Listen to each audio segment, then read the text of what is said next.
మర్యాదగా ఎలా మాట్లాడాలి. ఒక సెంటెన్స్ చెప్తాను నేను మీకు. Right. Can you help me with this? Can you help me with this? Will you help me with this? Will you help me with this? Could you help me with this?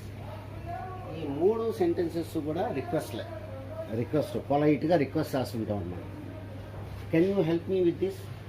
Will you help me with this? Could you help me with this? ఈ 3 రకాలుగా చెప్పొచ్చు మనం request అనేది. కానీ ఈ మూడిట్లోకి వెళ్ళా మనకి could అనేది మోర్ పొలైట్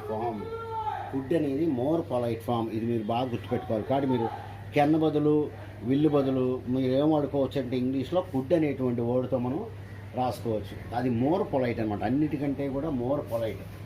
కాబట్టి అది బాగా గుర్తుపెట్టుకోండి. కాబట్టి మీరు పొలైట్గా ఏమన్నా అడగాలంటే మనం